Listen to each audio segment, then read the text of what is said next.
యేసు ప్రభుని నమ్ముకుంటే ఎందుకు యేసు ప్రభుని నమ్ముకున్నాను క్వశ్చన్ చేస్తున్నారు. అన్ని వదిలేసి బైబిల్ పట్టుకొని రోడ్డు మీద నడుస్తూ ఉంటే ఎందుకు నువ్వు దేవుణ్ణి నమ్ముకున్నాను అడుగుతున్నారు. అంతేగాని ఉద్యోగాలు లేక ఆడపిల్లని ఏడిపించే వారిని ఎందుకు నువ్వు ఏడిపిస్తున్నావు అని ఎవరు అడగరు.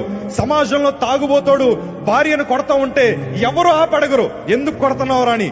సమాజంలో ఇలాంటి వారిని ఎవ్వరూ పట్టించుకోరు. గాని బ్రతుకుని మార్చుకుని మంచిగా బ్రతకాలని బైబిల్ పట్టుకున్నావని మాత్రమే అడుగుతారు. యేసు ప్రభుని ఎందుకు నమ్ముకున్నావని. అయ్యా మీ ఇంట్లో అన్ని సమృద్ధిగా ఉన్నాయా అని ఎవరు అడగరు. అయ్యా మీ ఆరోగ్యం బాగుందా అని ఎవరు అడగరు. అయ్యా మీరు అప్పులు సమస్యలు ఉన్నారు కదా ఒక 50,000 ఇస్తానని ఎవరు అడగరు. గాని సడన్ గా మనం యేసు ప్రభుని నమ్ముకుంటే ఎప్పుడు పోయావు ఆ మతంలోకి అని అడుగుతారు, ఎప్పుడు వెళ్ళిపోయావు అందులోకి అని అడుగుతారు. నేను ఒక మాట చెప్తాను, యేసయ్యే గనక మా బ్రతుకుల్లోకి రాకపోతే సమాజానికి చీడపురుగ్గా ఉండే మేము, సమాజానికి అసహ్యంగా బ్రతికే మేము, సమాజానికి ఎందుకు పనికిరాని మమ్మల్ని మార్చగలిగిన ఏకైక దేవుడు యేసు ప్రభు మాత్రమే.